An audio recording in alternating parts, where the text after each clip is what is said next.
نہ کہیں بیٹھنے کے قابل رہا ہوں میں. لوگ کہتے ہیں مفتی صاحب مشہور ہو گئے, ماشاء اللہ ماشاء اللہ. جو ہو گیا اس سے پوچھو اس پہ گزر کیا رہی ہے. نہ کہیں بیٹھ کے پکوڑے کھا سکتے ہیں, نہ کہیں بیٹھ کے لسی پی سکتے. ہر تھوڑی دیر میں مجھے تو لگ رہا ہوتا ہے بیٹھا وہ, میں نے کہا ابھی اس کو کچھ نہ کچھ خارش ہوئی ہے, یہ آ رہا ہے ابھی.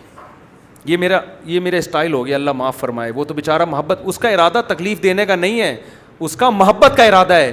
لیکن یہ محبت ایسی ہے, اندھی کے بچہ ہوا, چوم چوم کے جان سے مار دیا اس کو. اس نے نظر تو آ نہیں رہا تھا, کچھ بھی نہیں کر سکتے میرے بھائی, مر رہے ہیں. سانس گھٹ رہا ہے, دم گھٹ رہا ہے.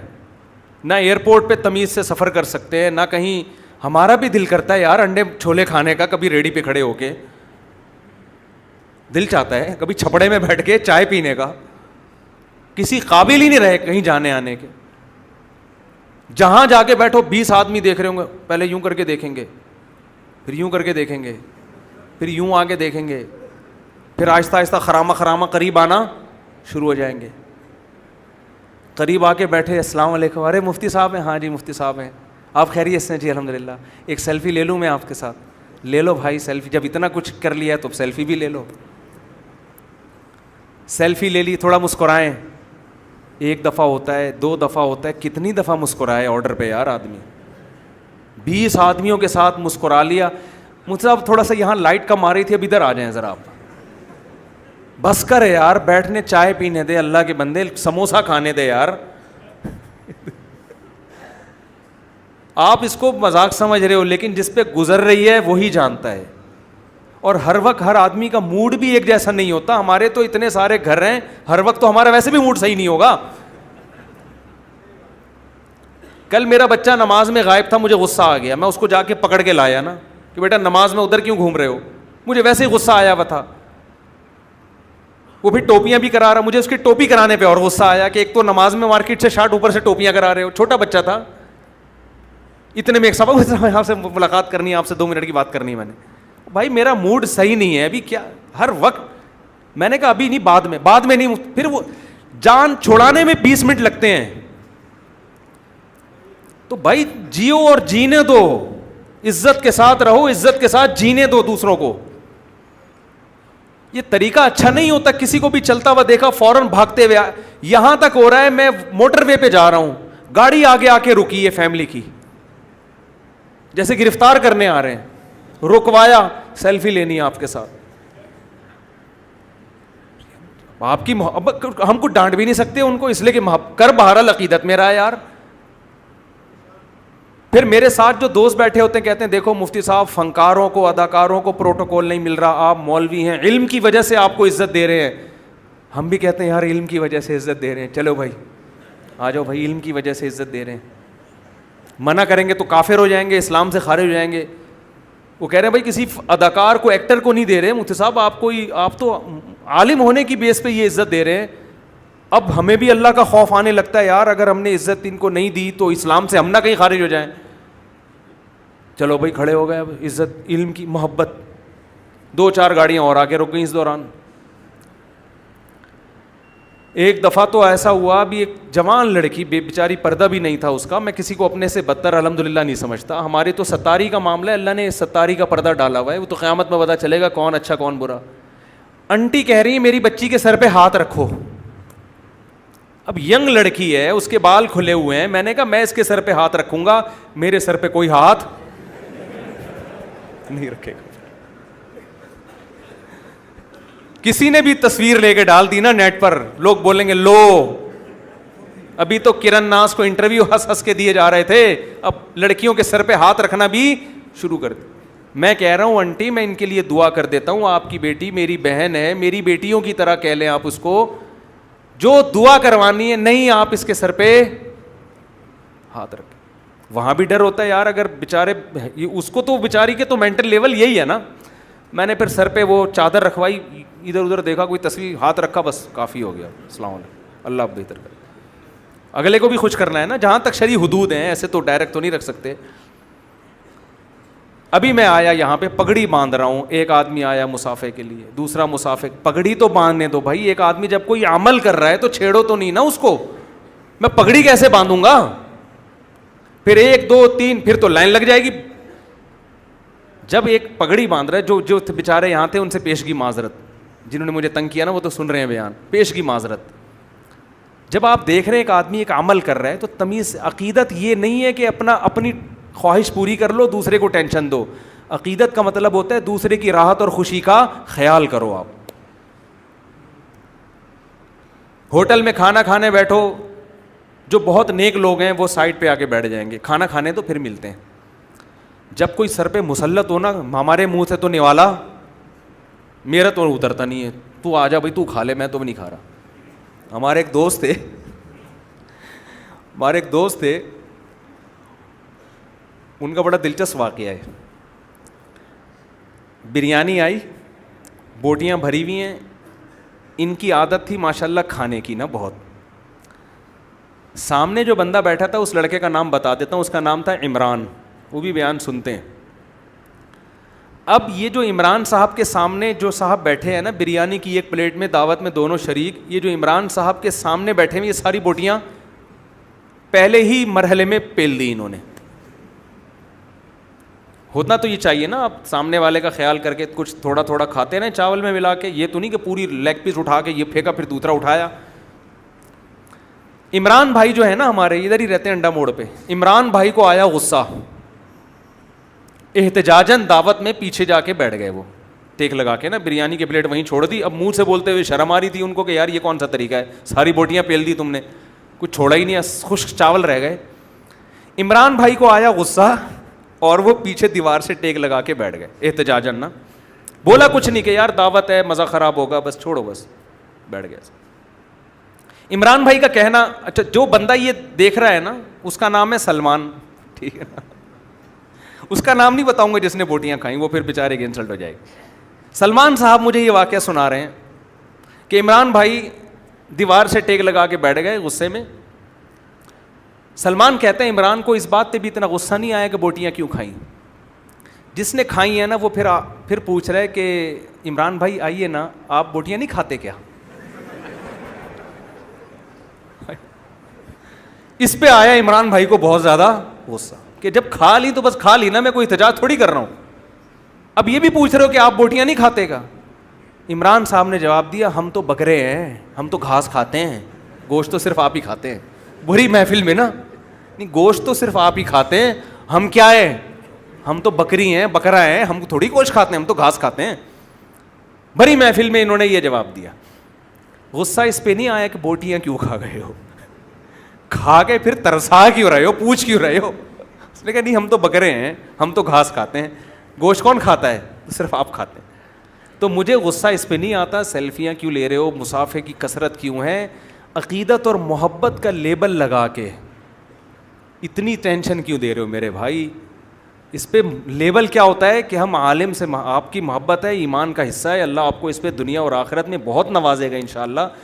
لیکن دیکھو جب کسی سے انسان محبت یا عقیدت کرتا ہے تو اس کی کے آرام کا خیال کرتا ہے, اس کو ٹینشن نہیں دیتا. دعوتوں میں بھی ایسا کیا کریں, ایک دفعہ پوچھ لے کھانا ہے کہ نہیں کھانا, بس دوبارہ نہ پوچھے تھپڑ ماروں گا کھینچ کے. کھائیں, یہ کھائیں, وہ کھائیں. میرا علاج چل رہا ہے پیٹ کا, 1 سال سے میرا پیٹ ڈسٹرب ہے, اور وجہ اس کی ہے کہ گن پوائنٹ پہ جو محبت میں کھلایا جاتا ہے نا, اپنی مرضی کا نہ کھا سکتے ہیں یار, جان چھڑانا مشکل.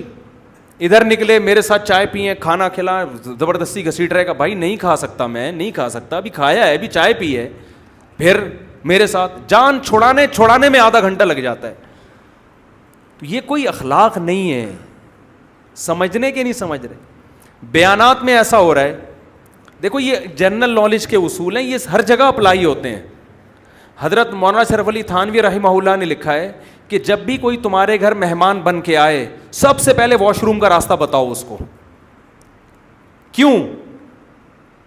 مہمان شرما رہا ہوتا ہے بعض دفعہ واش روم کا کہتے ہوئے, آپ اس کی تکلیف کا ذریعہ بنیں گے. کیا مطلب؟ آپ نے ایسا عمل کرنا ہے کہ اس کو تکلیف نہ ہو, کوئی بھی تکلیف کا ذریعہ ہو اس سے بچنا ہے آپ نے. پہلے تو لوگوں میں بہت حیا ہوتی تھی, واش روم اور بتا ہی نہیں رہے کسی کے گھر جا کے نا. تو یہاں بھی ایسا ہی ہے, 1 دفعہ پوچھ لیا, 2 دفعہ پوچھ لیا, اب مجھے غصہ آنے لگا ہے, بار بار بار بار ایک ہی چیز کو ریپیٹ کر رہے ہیں. تو میرے معدے کی ایسی کی تیسی ہو چکی ہے, پیٹ کی واٹ لگی ہوئی ہے. بیانات میں ایسا ہوتا ہے. ابھی میرا پنجاب کا دورہ ہوا, میں نے جو میزبان تھے ان کو بتایا کہ بھائی اتنا رش ہوتا ہے مصافحہ کرنے والوں کا کہ میں افورڈ نہیں کر سکتا, بیان آدھے گھنٹے کا, سیلفیوں میں 2 گھنٹے لگیں گے, 2 گھنٹے کی سیلفیاں اور مصافحے, بیان کتنی دیر کا ہو رہا ہے, تو نہیں افورڈ کر سکتا. میں ڈپریشن میں جانے لگتا ہوں. میزبان کو 100 دفعہ آپ سمجھائیں کہ نہیں ملوانا لوگوں سے, میں اسٹیج پہ آؤں گا اور پتلی گلی سے بھاگ جاؤں گا. میزبان کیا کرتے ہیں, اپنے خاص ریلیٹڈ لوگ جن کی تعداد 250-300 ہوتی ہے بس ان سے ملواتے ہیں. ارے مفتی صاحب یہ میرے ماموں آئے ہوئے, میرے ماموں تو اب ظاہر ہے آپ کے ماموں کو تو ہمارے ماموں ہو گئے, یہ میرے چاچو, یہ حضرت فلاں دامت برکاتہم ہے, یہ فلاں ہیں, یہ فلاں ہیں, یہ فلاں ہیں. تو ابھی کچھ دن پہلے میرا پنجاب میں بیان تھا, میں نے کہا نہیں آؤں گا بھائی, میں نہیں جا سکتا. اب ہم نے اس کا ایک حل سوچا, اب یہ تو نہیں کہ ہم بیانات ہی چھوڑ دیں, حل یہ سوچا ہے کہ اپنے خرچے پہ جاؤ. جب آپ دوسرے کے خرچے پہ جاتے ہو تو کھانا بھی اسی کے خرچے پہ کھانا پڑتا ہے, جو وہ کھلائے گا کھانا پڑے گا آپ کو, اور کھانا بھی پڑے گا, نو کا آپشن نہیں ہوتا. تو اب ہم نے یہ ترتیب بنائی ہے کہ بیانات جہاں بھی ہوں گے اپنے ذاتی خرچے پہ ہوں گے انشاءاللہ. ویسے ہمیں لفافے ویسے بھی نہیں ملتے الحمدللہ, بیان کے بعد جو ہوتے ہیں نا پیسے, ویسے اللہ کا شکر ہے ہمارا معمول نہیں. اب یہ ہم نے اسکیجول بنایا ہے مشورہ کر کے, جہاں بھی بیان کے لیے جائیں گے سب سے پہلی بات یہ, میں اپنے خرچے پہ جاؤں گا, اپنا ٹکٹ, اسٹیج پہ دھڑام سے پہنچے, ایسا مارکیٹ سے شارٹ ہوئے کہ آپ کے ماموں چاچے بابے دادے نان کے جو مرضی اٹھ کے آ جائے, کسی کے باپ کو بھی نہیں پتا بندہ گیا کہاں ہے. اس کے بغیر نہیں ہوتا بھائی, یا تو ہم بیانات چھوڑ چھاڑ کے گھر میں بیٹھ جائیں. اب یہ ہم ترتیب بنا لی ہم نے, بیان کی لوکیشن بھیج دو, کتنے بجے شروع ہوگا, جو ٹائم دو گے نا تمہارے باپ کو بھی شروع کرانا پڑے گا معذرت کے ساتھ, کیونکہ 2 گھنٹے انتظار, 3 گھنٹے انتظار. بھائی آپ مجھے ٹائم ہی 2 گھنٹے بعد کا دو, ہم ڈائریکٹ پہنچیں گے, ہیلی کاپٹر سے پہنچیں, کشتیوں سے پہنچیں, یہ ہمارا ہیڈک ہے, یہ آپ کا ہیڈک نہیں. جہاں بیان ہے وہاں پہنچے, بیان کیا ایسی کی تیسی. اور میں نے ایک جعلی نانی فرض کی ہوئی ہے کہ ان کا انتقال ہو گیا, ان کے جنازے میں پہنچنا ہے, کیونکہ لوگ چھوڑتے نہیں نا, کہاں ایمرجنسی ہے بھائی, ان کی نانی کا انتقال ہو گیا ہے, جنازہ تیار ہے, قبر میں دفنانا ہے, پہنچنا ہے. ایسے ٹوپی ڈرامے اب چلیں گے, اس کے بغیر نہیں ہوتا. دنیا میں کسی نہ کسی کی نانی کا تو ہر وقت انتقال ہو ہی رہا ہے نا. نانی کا انتقال ہو گیا ہے اور مجھے وہاں پہنچنا ہے, جنازہ تیار ہے, میں کسی کے ماموں چاچو سے نہیں مل سکتا. ابھی ہمارا یہ رہے گا. لیکن خیر جو میرا اصل بیان تھا وہ یہ تھا کہ بھائی کسی کی تکلیف کا ذریعہ نہ بنے. ڈرائیونگ میں جو آپ بائکوں والوں کو فاسٹ ٹریک پہ چلانے کی کیا ضرورت ہے, اللہ کے بندو, تم اپنی بیوی بچوں کو بٹھا کے تم فاسٹ ٹریک پہ چلا رہے ہو, ذرا سی بائک سلپ ہوئی, کراچی کا کنٹینر اسٹیکر بنا کے نکلے گا, سب کو چپکا کے نکل جائے گا. آپ تو کہہ لو گے کہ میں اپنے بیوی بچوں کو بائک پہ بٹھا کے لے جا رہا تھا, میرا ارادہ ان کو مارنے کا نہیں تھا. یہ کافی نہیں ہے نہ مارنے کا ارادہ ہو, یہ کہہ دینا کافی نہیں ہے میرا مارنے کا ارادہ نہیں تھا, بلکہ یہ ضروری ہے کہ میں نے ایسا کام کیا کہ پتہ لگ رہا تھا کہ میں ان کو کی زندگی چاہتا ہوں. آپ کیوں فاسٹ ٹریک پہ چلا رہے ہو بائک کو, آپ کنارے پہ کیوں نہیں چلا لیتے؟ لینڈ کروزر الٹے ہاتھ سے گزر رہی ہوگی اور پٹپٹی سی بائکیں وہ فاسٹ ٹریک پہ چل رہی ہوں گی. تو کیا ایسا شخص نبی کی نظر میں مومن ہو سکتا ہے جو اپنے بیوی بچوں کو اپنی زندگی کو داؤ پہ لگا رہا ہو؟ آپ ذرا ضیاء الدین اور عباسی شہید ہاسپٹل کے باہر جا کے کھڑے ہو ایمرجنسی وارڈ میں, ہر تھوڑی دیر میں کسی موٹر سائیکل والے کا جنازہ آ رہا ہوگا, کسی کا سر پھٹا ہوا ہے, کسی کی ٹانگ کٹی ہوئی ہے, ہر تھوڑی دیر میں. ہیلمٹ تو پہننا ہی نہیں ہے نا, اور جو ہیلمٹ پہنے جا رہے ہیں نا اس سے بہتر ہے نہ پہنتے, یہی ہیلمٹ سر میں گھستا ہے. اتنے سستے سستے ہیلمٹ جو صرف پولیس والے کے چالان سے بچا سکیں آپ کو, تو شاپر چڑھا لو بھائی, تربوز کا چھلکا نا, تربوز کاٹو درمیان سے, گودا نکالو, پہن کے چلے جاؤ, چالان پھر بھی نہیں ہوگا آپ کا. پیسہ ہی نہیں خرچ کر رہے اپنی جان پہ. اپنے آپ کو بھی تکلیف سے بچانا ضروری, دوسروں کو بھی تکلیف سے بچانا ضروری. اگر آپ کی گاڑی دھواں دے رہی ہے تو صرف اس لیے نہیں کہ چالان ہو جائے گا, اس لیے کہ دوسروں کو تکلیف ہوگی. آپ کے لیے وہ گاڑی چلانا جائز بولو نا نہیں ہے. کیوں دھوئیں لوگوں کے منہ میں تھوپ رہے ہو؟ جب وضو کرتے ہو تو بلغم کے تھپیڑے دیواروں پہ مت چپکاؤ اللہ کا واسطہ. بلغم جو ہے نا جگہ پہ پھینکیں, پانی سے بہا دیں اس کو. اگلا نمازی جو نشان دیکھے گا نا وہاں, اگر انسان کا بچہ ہوگا تو تکلیف ہوگی اس کو, پیدائشی بھنگی ہے تو وہ الگ بات ہے, ذرا سا بھی اس کے اندر سینس ہوگی تو وہ بلغم کے تھپیڑے کا سن کے جب تکلیف ہو رہی ہے تو دیکھ کے ہوگی کہ نہیں ہوگی. بہت سے نمازی بھائیوں کو دیکھا ہے پان کی پیکیں, نسوار کی پٹکیاں ایسے ہی پڑی ہوتی ہیں. تو یہ تمام چیزیں نبی صلی اللہ علیہ وسلم نے فرمایا جو راستے میں قضائے حاجت کرتا ہے اس پر اللہ کی لعنت ہوتی ہے. حدیث میں آتا ہے لعنت والی چیزوں سے بچو جس پہ براہ راست اللہ کی لعنت. ان میں ایک سایہ دار درخت کے نیچے قضائے حاجت کر دینا, کیونکہ وہ بیٹھنے کی جگہ ہے, آپ نے وہیں پیشاب کر دیا, وہیں کوئی قضائے حاجت کر دی. تو ایسے ہی قضائے حاجت کیا وضو خانہ بھی ایک مشترک چیز ہے نا, اس میں پان کی پیکیں پھینک کے چلے جانا. پان والوں کو دیکھیں وہی ادھر لگ رہا ہوتا ہے, وہی نوٹ پہ ٹھپے لگ رہے ہوتے ہیں آ کے. ابے اتنے لوگوں نے اس پہ تھوک لگایا ہے, تم لگا رہے ہو, پتہ نہیں کون کون سے جراثیم تمہارے پیٹ میں جا رہے ہیں. تو اس لیے نبی صلی اللہ علیہ وسلم نے فرمایا مسلمان وہ ہے جس کے عمل سے دوسرے کو تکلیف بولو نہ ہو. تو عقیدت ہونی چاہیے, محبت ہونی چاہیے, اسٹائل وہ ہو جس سے سامنے والے کا خیال ہو. ہمارے حضرت ایک واقعہ سنایا کرتے تھے, بس یہ بتا کے بیان ختم کرتا ہوں, کہ ایک مرید تھا اپنے پیر کو جوتے نہیں اٹھانے دیتا تھا وہ, کہ ہماری موجودگی میں پیر صاحب چپل اٹھائیں یہ ہماری غیرت کے خلاف. پیر صاحب میں تواضع کا غلبہ تھا, وہ متواضع تھے, وہ چپل نہیں اٹھانے نہیں دیتے تھے کسی کو, ان کو شرم آتی تھی اس سے. تو پیر صاحب نے چپل اٹھا لی, مرید نے کہا یہ نہیں ہو سکتا, یہ ہماری غیرت کے بولو خلاف. چپل پکڑی, پیر صاحب نے چھوڑی, ہاتھ مروڑا, بیچارے کا بازو الگ ہو گیا پیر صاحب کا, اور چپل بغل میں دبا کے بولا ہماری غیرت کے خلاف ہے کہ پیر کی موجودگی میں ہمارا پیر اپنا چپل خود اٹھائے. تو یہ غیرت کے خلاف نہیں ہے کہ اس کی کلائی کی واٹ لگ گئی ہے. تو بعض دفعہ عقیدت محبت اس اسٹائل کی ہو رہی ہے کہ اگلے کی واٹ لگ جائے, آپ کی محبت میں کمی نہ آئے. میں بکریاں بھی چراتا ہوں, مجھے بڑا شوق ہے. آج کل بکریاں مجھے شوق ہے چرانے کا, لیکن وہ بھی اب نہیں چرا پاتا میں. وہ بھی اب یا تو ہولیا, بعض دفعہ یہ ہوتا ہے کہ آدمی کیپ پہنے, کالا چشمہ لگائے, رومال لپیٹے, کیپ پہنے, اس میں سیو ہوتا ہے, لیکن اس میں اگر کوئی پہچان لے نا اس سے بڑا اسکینڈل بن جائے گا. چشمہ لگا کے پتہ نہیں کوئی فلم دیکھنے تو نہیں جا رہے, مفتی صاحب کیا کرنے جا رہے ہیں. تو اس لیے بھائی سکون کی زندگی گزارنی چاہیے, دوسروں کو بھی سکون دو, خود بھی ہنسی خوشی زندگی گزارو. اللہ تعالیٰ سمجھنے کی, عمل کی توفیق عطا فرمائے. وما علینا الا البلاغ. معراج کے بارے میں دیکھو, نبی صلی اللہ علیہ وسلم کی معراج ثابت ہے, لیکن 27 رجب ثابت نہیں ہے. اس کی کوئی تاریخ کسی صحیح حدیث میں ہمیں نہیں ملتی.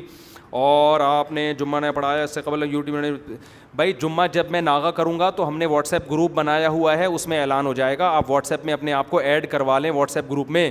جمعہ اور اتوار کا بیان کا جس دن ناغہ ہوگا وہ گروپ میں خبر پھیل جاتی ہے, وہ اس کو دیکھ لیا کریں. اچھا بھائی جلدی جلدی, بس یہ ہماری خواہش ہے کہ آپ دوبارہ سے ڈیجیٹل خانقاہ شروع کروا دیں انشاءاللہ جلدی, وقتاً فوقت. یہ حیا کے خلاف مسئلہ ہے میرے بھائی. بعد میں جب میں بلا کرتا ہوں مجھے دنیاوی کاموں کا حوصلہ پست ہونے لگتا ہے. جب میں اپنے گناہوں کو توبہ کر لو, گناہوں سے اچھی طرح سے. قرآن پاک میں اللہ ایمان والوں کو آزمائیں گے, من الخوف والجوع, بہت لمبی آیت ہے. پھر بعد میں تصویر کن صورتوں میں جائز ہے, ڈیجیٹل تصویر میں داخل نہیں ہے ہماری رائے کے مطابق. مفتی صاحب میں نے اپنے کسی کام میں سستی سے بچنے کے لیے اپنے نصاب مقرر کی وغیرہ وغیرہ. بہت لمبا سوال ہے, ابھی جلدی مختصر جو ہو جائے, پھر یہ اگلے ہفتے دیں, ٹھیک ہے. اچھا میرے بھائی, میرا ماضی گناہوں میں گندہ ہے, صوفی بنا ہوا ہے. ان کہہ رہے ہیں میرے ماضی بہت برا گزرا ہے, اب میں توبہ کر لی ہے, لیکن لوگ تانا دیتے ہیں کہ دیکھو یہ ایسا تھا, اب صوفی بن رہا ہے. تو لوگوں کے تانوں کی پرواہ نہ کریں, آپ نے اللہ کے لیے توبہ کی, اللہ خوش ہے, اللہ جنت میں بھیجے گا آپ کو. یہ لوگ جو گناہ پہ تانا دیتا ہے نا, وہ خود اس گناہ میں مبتلا ہوتا ہے. جو لوگ آپ کو تانا دے رہے ہیں وہ اپنے بارے میں ڈریں کہ اللہ ان کو پر شیطان کو چھوڑ دے گا اور وہ گناہ ان سے کروائے گا. کسی کو تانا مت دیا کرو بھائی. میں دکان میں وہاں عورتیں بھی ہمارے پاس آتی ہیں, یوں تو دیکھنا بھی پڑتا ہے, تو مجبوری میں کیا, ہاں مجبوری میں دیکھ سکتے ہیں. خیالات پہ کنٹرول کریں, دیکھنا اس لیے پڑتا ہے, وہ یوں کرو تو چیزیں غائب ہونے لگتی ہیں وہاں سے. کوئی خاتون آئی, آپ یوں منہ کر کے کھڑے ہوئے ہو, وہاں سے سامان سارا غائب. ٹھیک, تو دیکھ لیں بھائی, اس کو بہن سمجھ کے دیکھیں. مفتی صاحب, کیا وزیر اعظم ہاؤسنگ اسکیم کسی بھی اسلامی بینک سے جائز ہے؟ مفتی صاحب, ہم دو بھائی, ہم دونوں نکاح کرنا چاہتے ہیں, لیکن ہمارے گھر 3 کمروں کا ہے. میرے والد کہہ رہے ہیں کہ اس کے 1-2 سال رک جاؤ, گھر کا انتظام ہو جائے گا. نہیں بھائی نہیں رکنا, بولا گھر کا انتظام ہو جائے گا, 1 سال میں تو بچہ پیدا ہو سکتا ہے بھائی. میں کیوں, ہو سکتا ہے کوئی بہت نیک انسان آ جائے دنیا میں. یہ سب نکاح توکل کے بغیر ہوتا نہیں ہے. اگر اسباب کو دیکھ کے چلو گے نا, کچھ بھی نہیں ہو سکتا. نکاح ایسی چیز ہے, کر لو سوچو بعد میں, کر لیا اب کرنا کیا ہے, کہاں رکھے ہیں اس کو, یہ ہوتا ہے.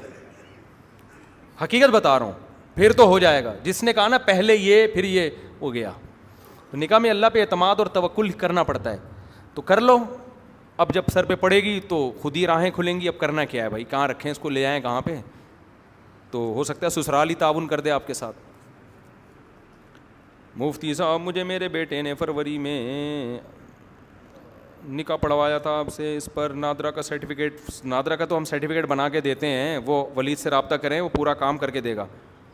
نکاح جو بھی میں پڑھاتا ہوں نا, تو پراپر پورا اس کا نادرا سے جب تک سرٹیفکیٹ نہیں ہوتا تو وہ ہم پورا اس کو, بندہ ہم نے اسی کام کے لیے رکھا ہوا ہے. مفتی صاحب, میں کرسچن لڑکی سے محبت کرتا ہوں, وہ بھی مجھ سے محبت کرتی ہے, ہم آپس میں بات بھی کرتے ہیں, اور یہ بات میرے اور اس کے سب گھر والوں کو معلوم ہے, مگر میں گناہ سے بچنا چاہتا ہوں, اس لیے اس کو مسلمان کر کے نکاح کرنا چاہتا ہوں. اس کے لیے وہ لڑکی اور اس کے گھر والے اور میری والدہ سب راضی ہیں. تو رہ گیا پھر, مگر والد صاحب راضی نہیں, وہ چند شرائط لگا رہے ہیں کہ پہلے 4 مہینے لگا لو, مگر ان کے دل میں اصل بات یہ ہے کہ رشتہ دار کیا کہیں گے کہ نو مسلم سے نکاح کر لیا. چونکہ والد صاحب خاندان کے بڑوں سے ہیں تو ایک عزت ہے, اب کیا کرنا چاہیے, کیونکہ اگر ادھر نکاح نہ ہونے کی صورت میں وہ مسلمان بھی نہ ہوگی, اور میں اور وہ بھی کبھی بھی کہیں بھی نکاح نہ کریں گے. ایک شادی ابا کے مشورے پہ کریں, ایک اپنی والی کر لیں. بہترین طریقہ ہے, ابا سے بولے کہاں کرنا ہے, ابا بتاؤ. لڑکی کو بولے میں تمہیں دوسری بیوی بنا لوں گا, ٹھیک ہے, ایک میرے ابا کی مرضی پہ کرنے دو. ابا سے بولیں ابا بتائیں کہاں کرنی ہے, یہاں, چلو جی وہاں کرتے ہی فوراً سیدھا ان کے گھر چلے جائیں, میرا نکاح پڑھاؤ بھائی. دونوں خوش ہو جائیں گے, ابا بھی اور لڑکی بھی. اس طرح سے کر لیں آپ. جن کے والدین کہیں شادی نہیں کرنے دے رہے نا, یہاں نہیں کرو وہاں کرو, تو وہاں بھی کریں اور پھر یہاں بھی کریں. پھر اگر ابا روکے تو پھر ابا کی بات نہ مانیں. ابا سے بولیں میں اپنے خرچے پہ کر رہا ہوں, میں آپ میرے ابا بنے, میں چاہتا ہوں میں اپنے جیسے بہت سوں کا ابا بنوں. میں 2 بیویاں ہوں گی تو بہت سوں کے ابا بنیں گے نا آپ. اور بولے مفتی صاحب نے ریلیشن پہ اتنا خاندانی بیان کیا ہے کہ اب میں رکنے والا نہیں ہوں, ایسی کی تیسی. اور ابا کو بولیں ابا آپ کے بیٹے ہوں گے, پوتے بہت ہول سیل کے حساب سے, میں چاہ رہا ہوں 2-4 پوتے نہ ہوں آپ کے, آپ بڑھاپے میں ایک فوج ہو آپ کے ساتھ, ایک فوج ہو آپ کے ساتھ. باپ کو تو خوش ہونا چاہیے, بیٹا 2 شادیاں کر رہا ہے یار, پوتے مل رہے ہیں آپ کو. باپ پتہ نہیں کیوں ٹینشن, بیوی ٹینشن میں آئے سمجھ میں آتا ہے, اس پہ سوکن آ رہی ہے, اس کے علاوہ کسی اور کی ٹینشن یہ نیچرل نہیں ہے. عورت کی ٹینشن نیچرل ہے, اس پہ سوکن آ رہی ہے, اس کو ٹینشن کا, اس کو غم منانے کا, اس کو احتجاج کرنے کا حق ہے. وہ ہنگامہ کرے, برتن توڑے, آپ کا سر پھوڑے, مجھے تکلیف نہیں ہوتی بھائی, اس پہ سوکن آئی ہے, وہ کر رہی ہے, نیچرل ہے یہ. قربانی کا بکرا جب کاٹ رہے ہوتے ہیں, بکرا زور لگاتا ہے, لگائے, وہ بھاگے, ہم پکڑیں گے, وہ بھاگے, پڑوسیوں کی بھی تکلیف ہو رہی ہے بکرا کاٹنے پر یار. یہ مسئلہ خراب ہے. تو عورت پہ جس پہ سوکن آتی ہے اس کی تکلیف ہونا نیچرل ہے, وہ اس کی تلافی بھی کرنی چاہیے کہ بہت سارے طریقوں سے, اس کے غم میں شریک بھی ہونا چاہیے, ٹھیک ہے, لیکن باقی نیچرل نہیں ہے. ابا کو کیوں تک, ابا کو خوش ہونا چاہیے, باقی کر سکتے ہیں, باپ کو روکنے کا حق نہیں ہے. میں نے کسی سے بزنس کی لائن 1 لاکھ لیے, اب میں اسے ہر مہینے فکس رقم پروفٹ دے رہا ہوں, حرام ہے, ناجائز ہے. 1 لاکھ پہ جو پروفٹ ہو اس پروفٹ میں پرسنٹیج کے حساب سے اس کو شریک کریں آپ. بہت لمبا سوال ہے اور لکھا ہوا بھی انہوں نے رومن میں. محترم کے ہم نے اپنی مسجد میں اپنے امام صاحب سے سنا ہے کہ آپ صلی اللہ علیہ وسلم سے کالا خضاب لگانا سنت ہے. نہیں, نبی صلی اللہ علیہ وسلم نے کالے رنگ سے منع کیا ہے, آپ براؤن لگا سکتے ہیں. بعض لوگ براؤن لگاتے ہیں, دیکھنے میں کالے لگتے ہیں, اس کی وجہ یہ کہ ان کے چند بال سفید ہوتے ہیں, تو براؤن بال کالے بالوں میں چھپ جاتے ہیں, وہ ہوتے کالے لگاتے نہیں ہیں, تو وہ کالے کا غلبہ ہونے کی وجہ سے وہ ایسا لگتا ہے کالے ہیں. مولانا طارق جمیل صاحب کے بال براؤن ہیں, میں نے بارہا قریب سے دیکھا ہے, ویڈیو میں کالے لگ رہے ہوتے ہیں, لیکن جب آپ قریب سے دیکھیں گے صاف پتہ چلتا ہے یہ سرخ ہیں, گہرے سرخ ہیں, کالے نہیں ہیں. تو ویڈیو میں بھی کلر چینج ہو جاتا ہے بعض دفعہ بالوں کا. کالا خضاب جائز نہیں ہے بھائی. میں آپ کے علم میں آج مملکت خدا داؤد, یہ پھر بعد میں پڑھیں گے, تو پورے مملکت خدا داؤد پر پوری رپورٹ پیش کی ہے انہوں نے. سبحانک اللہم و بحمدک نشہد ان لا الہ الا انت نستغفرک و نتوب الیک.